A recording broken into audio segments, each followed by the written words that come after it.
Hi guys.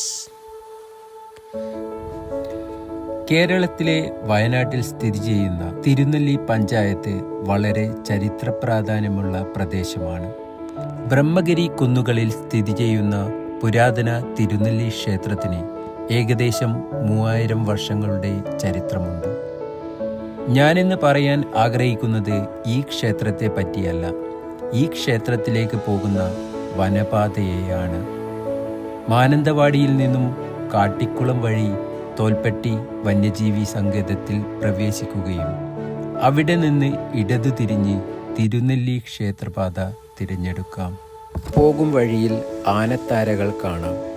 ആനകൾ വെള്ളം കുടിക്കാനായി സ്ഥിരം സഞ്ചരിക്കുന്ന പാതകളെ ആനത്താരകൾ എന്നാണ് പറയുന്നത്. പോകും വഴിയിൽ ഗോത്ര സമുദായക്കാരുടെ ഒരു പുരാതന കാളീക്ഷേത്രം കാണാം. കാട്ടിനുള്ളിലേക്ക് ചെറിയ നടപ്പാത, കല്ലുകൾ കൊണ്ട് നിർമ്മിച്ച ക്ഷേത്ര കവാടം. അത് കഴിഞ്ഞ് 30 മീറ്റർ നടന്നാൽ ഒരു ചെറിയ ചതുപ്പ് പോലെ അവിടെ ക്ഷേത്രം കാണാം. ശ്രീ കാളീശ്വരി ക്ഷേത്രം. രാത്രികാലങ്ങളിൽ ആനയുടെ വിഹാര കേന്ദ്രം തന്നെ. കേട്ടലദേവിയുടെയും വീരബല്ല രണ്ടാമന്റെയും കാലത്ത് ഏകദേശം AD 1170 1220 ഇടയിൽ പണി കഴിപ്പിച്ച ക്ഷേത്രം ടിപ്പുവിന്റെ കാലത്ത് നശിപ്പിക്കപ്പെട്ടതായിരുന്നു എന്നാണ് വയനാടിന്റെ ചരിത്രത്തിൽ കുറിച്ചു വച്ചിരിക്കുന്നത്. കാട്ടിലെ ഓരോ മൃഗങ്ങളെയും കാണാൻ ഒരു ഭാഗ്യം ആവശ്യമെന്നാണ് എൻ്റെ അനുഭവത്തിൽ ഞാൻ മനസ്സിലാക്കിയത്. എൻ്റെ ആദ്യ അതിഥി അവൻ തന്നെയാണ്, ഒരു കൊമ്പൻ.